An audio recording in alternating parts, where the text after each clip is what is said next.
Hello and welcome to Bryan Living and Learning. I'm Alan Brugman from the City of Bryan's Communications Department. And I'm Sandy Ferris, the Communications Director for Bryan ISD. Alan, these shows always have such a wide variety of topics, and today is no exception. From the school district side, we'll be telling you about some internships that some of our students are performing. We'll take a look at an experiment that some Odyssey Academy teachers recently were involved in. And then finally, you'll get a chance to see me change the oil in a school bus. That sounds like something to look forward to. The City of Bryan will take a look at a fan zone tent at a recent Texas A&M University home football game. We'll tell you about a reoccurring segment that we're starting here on Bryan Living and Learning about our city council meetings, and our Parks and Recreation Department are going to try to host family camp out one more time this year. But before we get to those, when Hammond Oliver students become seniors, they get a chance to learn even more about the health profession when they intern with local physicians. We started the internship program, I think it was 95, so I think it was about the second year we were up and running. And it gives the students an opportunity to take all the pieces that they've learned over the last 3 years and put them together in actual workplace settings. So they're using the infection control that they've learned, the information about the medical healthcare system in our community, some hands-on patient care type skills as well. Very important communication, professionalism skills, and they're shadowing. And the neat thing is that they get to choose. They get to concentrate on the area that they're interested in. So it's real world. They do get to see the real goings-on in a medical setting. And so they are there when babies are born. They are there in labor and delivery with the patient's consent always, of course. We've had students in the emergency room who have seen all kinds of things and actually been in the room when CPR was in progress, and so they've seen true heroic life-saving measures being taken right there. And that's always really fun. They'll come back, Mrs. Wright, remember what you taught us? We did that. It's like, yeah, we really do learn real things. That's kind of cool. We don't make stuff up, so it's always fun. And one of the things I find most rewarding is going into the medical community and interacting with former students who are now mentoring our current students. It's hard to go into a medical facility in this community without bumping into one of our former students, which is pretty cool. Well, Sandy, I know hands-on experience is always the best thing to have for kids looking to go to school or to get a job in the future. It is, and in addition to these physician office internships, we also have a number of programs where the students go into other healthcare professionals such as veterinarians. The City of Bryan and Texas A&M University have a unique partnership when it comes to athletics. The latest example of that is a fan zone tent that the city operates at Texas A&M home football games. At Texas A&M home football games, thousands of spectators cram into Kyle Field to cheer on the Aggies. And there are several traditions that take place before the game. Yell leaders and the football team walking through the crowd are some of them. Another tradition is a tent where some sort of past or present Aggie legend signed autographs. And now, for the second year in a row, there's a City of Bryan tent filled with Bryan goodies. This year, members of Bryan's Communications and Marketing Department passed out t-shirts, koozies, hacky sacks, and foam footballs, all emblazoned with that familiar Bryan B. The items went quick before the Aggies game against Oklahoma State University as kids and adults wandered through the fan zone to pick up giveaways. Though this was the last fan zone of the year that Bryan will participate in, we will sponsor a women's basketball game later this winter and several events in the spring. In their newest effort to get the latest and most up-to-date news out to City of Bryan residents, the Bryan Police Department has launched a new text and email alert system called Nixle. To get the latest on a new technological communications tool being utilized by the Bryan Police Department, we visited with PD Public Information Officer Jason James. James walked us through the steps a resident can take to get connected with the Bryan PD through Nixle, a program that texts local police alerts to cell phones and emails them to inboxes. Residents can go to bryantxpolice.com and they can click on a link that we have at the top right-hand corner for Nixle.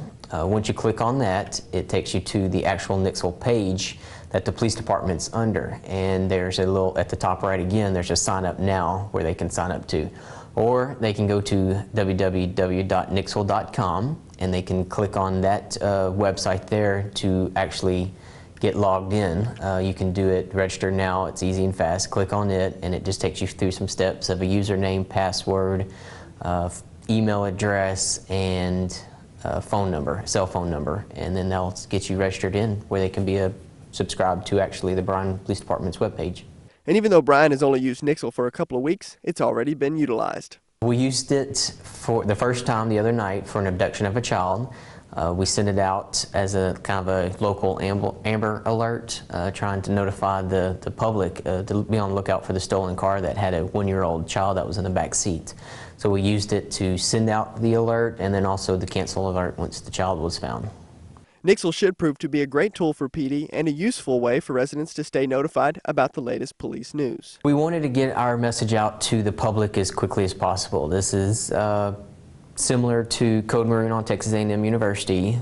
We sent it out, or we wanted something that we can send out of urgent emails and text messages to the public so they can be notified of something that's going on right now. In the past, the First National Bank shooting would have been a good one to send out something on to notify the public. Accidents on Highway 6 will always be good around 5 o'clock hour so they can get that text message so they know to avoid the area. The El Dorado chemical fire would have been a good one to send out at that time. And then we were luckily already using Nixle to use it for the abduction of a child. That's another good thing. Amber Alerts would be good to send out. Once again, all you have to do is navigate to bryantxpolice.com and follow the Nixle link. And while we're on the Bryan Police Department, we'll tell you how they teamed with Bryan ISD to host a gang symposium for our area leaders. On October 12th, community members from across Bryan and College Station got together at the Bryan Civic Auditorium to talk gangs. The special symposium was arranged through a partnership between the Bryan Police Department and the school districts. Dwight Stewart, a gang expert from the Texas School Safety Center, was invited to speak to the group. Basically, the general overview is Gangs 101 today, teaching them about gangs in the military. We're going to talk a little bit about the folk nation, the people nation, what to look for, talk a little bit about graffiti. We're also going to jump into the profile of some of the most notorious gangs in the country right now, which is the MS-13, the Latin Kings. We're going to get into some prison gang tattoos. And then I'm going to end up with a gang model, the intervention, prevention, community resources type of gang model, and teaching them how to reduce gang violence in the community. As Stewart said, the talk was a thorough look at gangs, and the reason the symposium was held was to arm community members with knowledge about gangs, so if they see it around town, they can alert the authorities. The message was about prevention. It's not only prevention, but also intervention. Intervention, prevention, community suppression with law enforcement, and then overall using your community resources to help reduce the gang violence in your community. You're not going to get rid of it, but you can help reduce it. And I'm going to talk about that gang model today. And anything that helps reduce crime in our community is something that Bryan PD is in favor of. Well, we want to get involved in the community. We're trying to prevent the youth from getting involved in gangs at an early age. So we got with the ISDs, both towns, to give them the idea of what to look for and what might be a sign that they need to be paying attention to about kids getting involved in gangs. So we want to educate the educators out there that when they see something like that, so we can stop the kid from getting involved at an early age.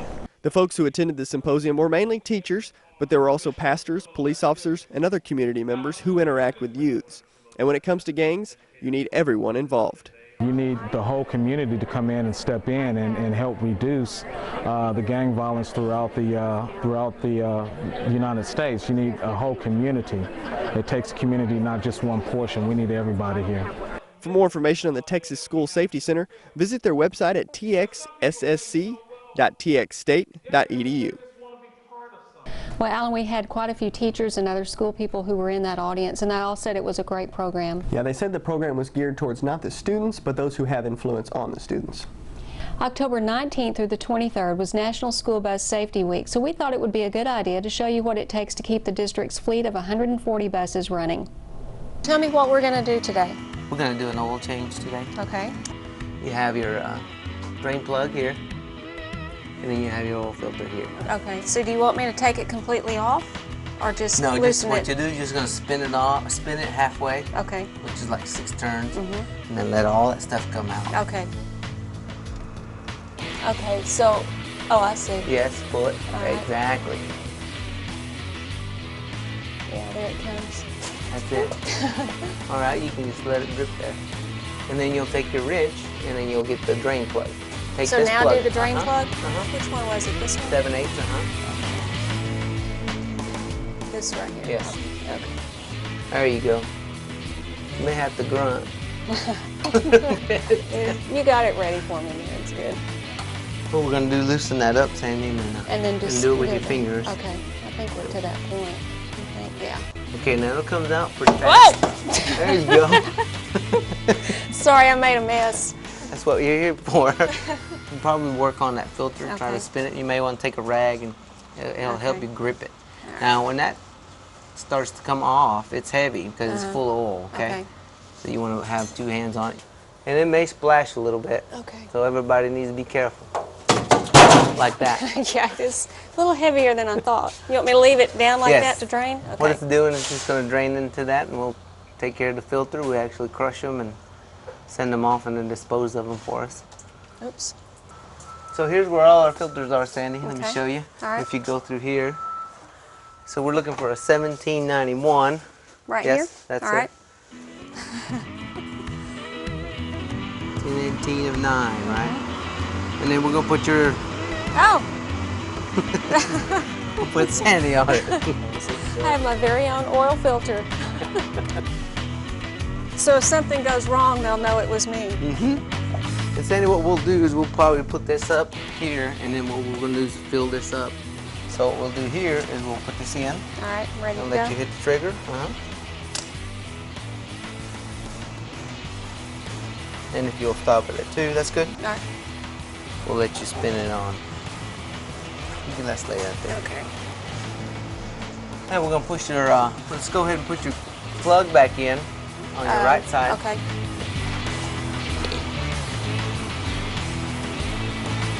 Which one was it? This one? The dirty one?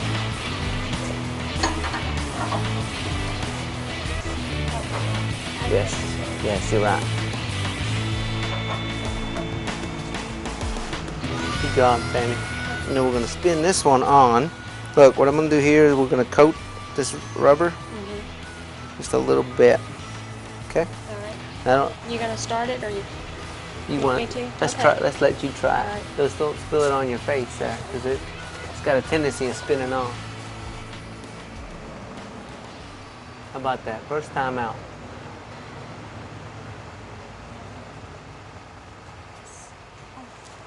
And baby doll, just like it is, and you're gonna put it, go up.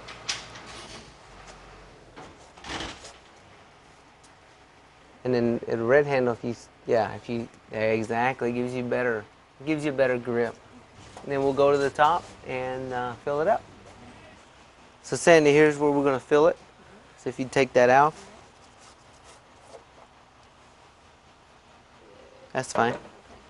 And then we're gonna fill it with our oil here. Usually we spin this open. ready? Okay. What we're going to do is go to 18. Okay. Okay, I'm at 1803. Is that enough? That's good. Okay. Let's just stop there, and what we'll do is we'll turn it on, and then we'll check everything. Right? Yes. Okay, that's good. All right. And let's put that top on. okay. And if you want to, just stay there, and I'll start it. Okay. And we'll leave it for about a half a minute. After I turn it off, what we'll do is we'll go down there and make sure there wasn't any leaks on the filter or the plug. Okay. Okay? Make sure our things.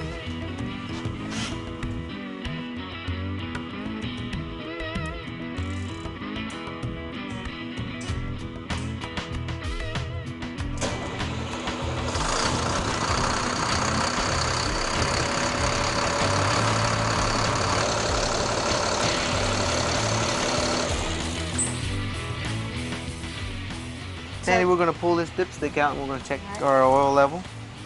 I'll wipe it Probably a off. couple of times. Go ahead, Okay. it's wet, it's long. Okay. Ooh, yeah. Not like your car, huh? No. where is? Right here? Where did I go? Oh, I did. Good job. Is that far enough, or does it have to go all the way It'll over click here? in. Okay. There you go.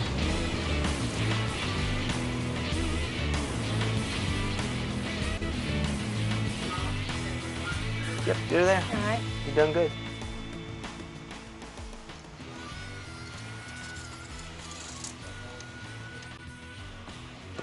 So we're good on that, guys. And be careful coming down the stairs. We're just going to set this back down and we can get on that side, Sandy. Okay.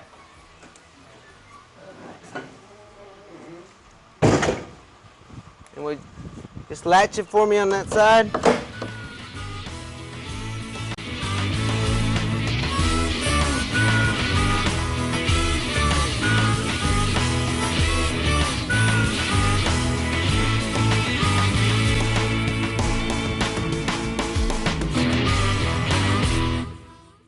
Well, Sandy, I bet they may invite you back out to the bus barn to change the oil in the future. Well, I don't know about that, but I did learn a lot, and I had a good time while I was doing it.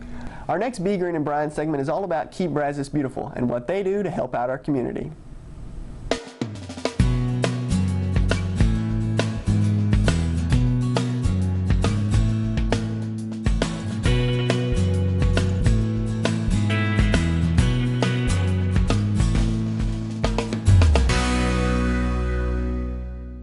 Keep Brazos Beautiful does exactly what their name says. They keep our area looking good.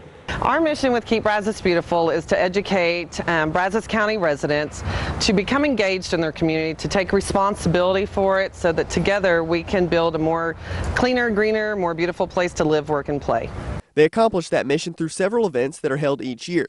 They participate in Earth Day and the Household Hazardous Waste Collection event. And because they're a nonprofit, they also do some fundraising.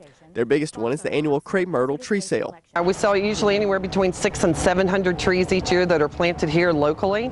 And it's also a great opportunity offered to other nonprofits and student groups to partner with us.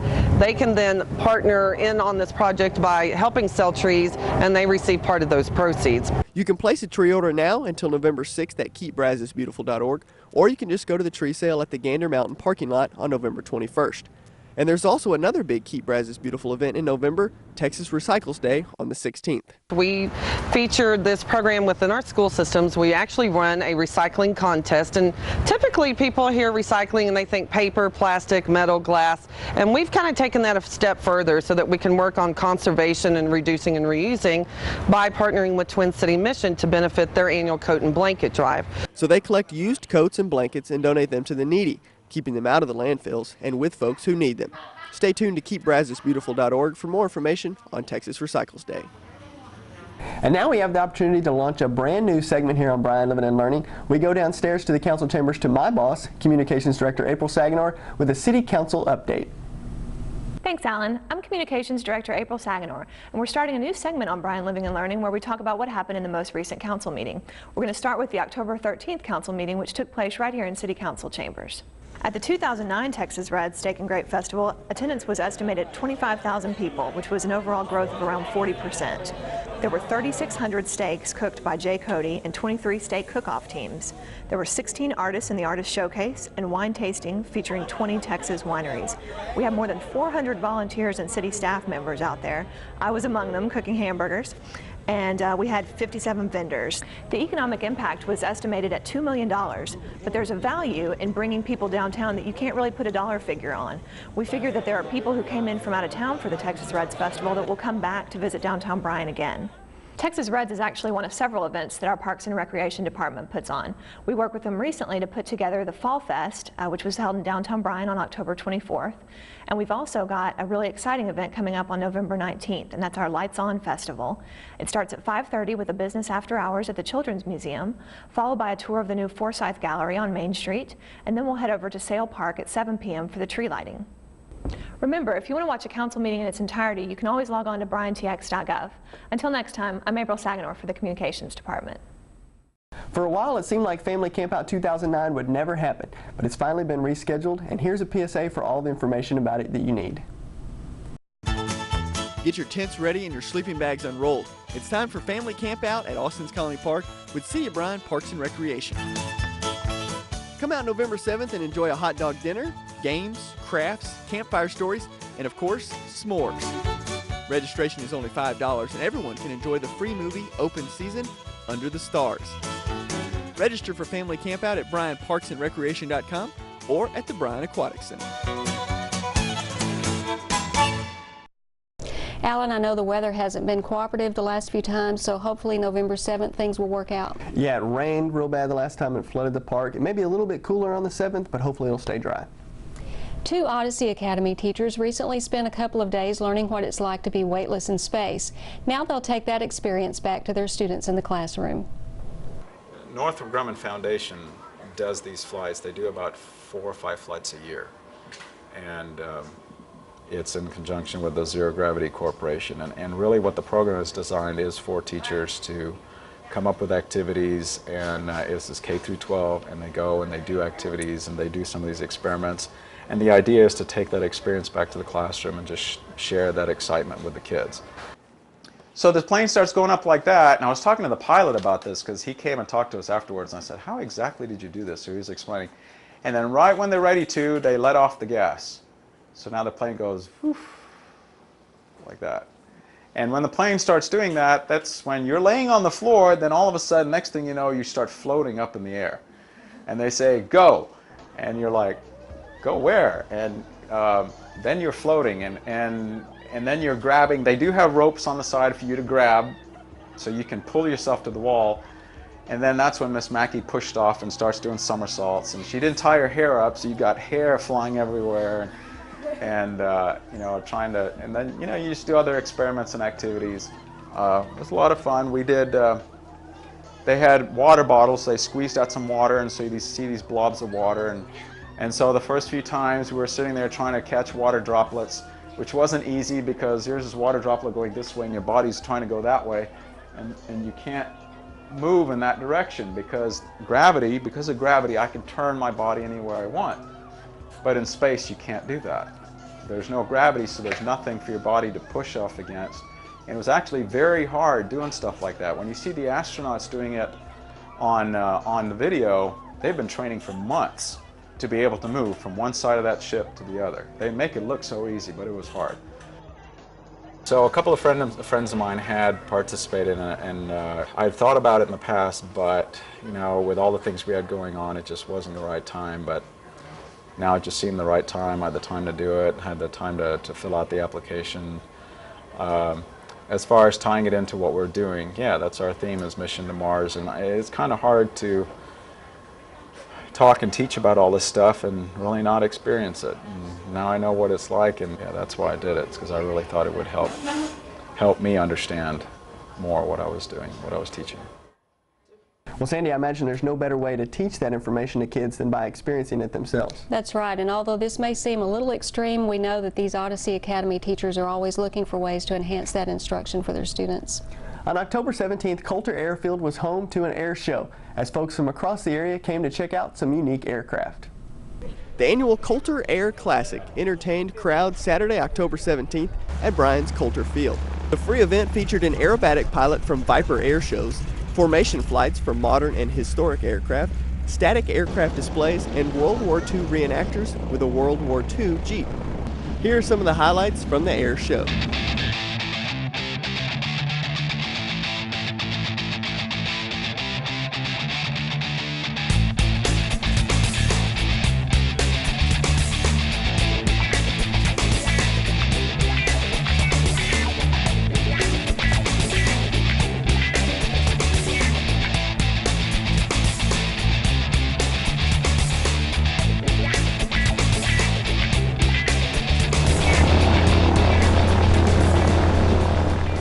A few episodes ago, we gave you a preview of the Funders Forum that was coming to Bryan. Here's a recap of the event.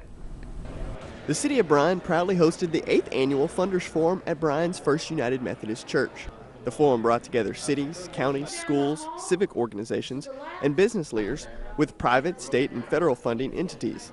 The whole goal of the forum is to determine what funds are available for churches, cities, hospitals, libraries, universities, and nonprofit organizations.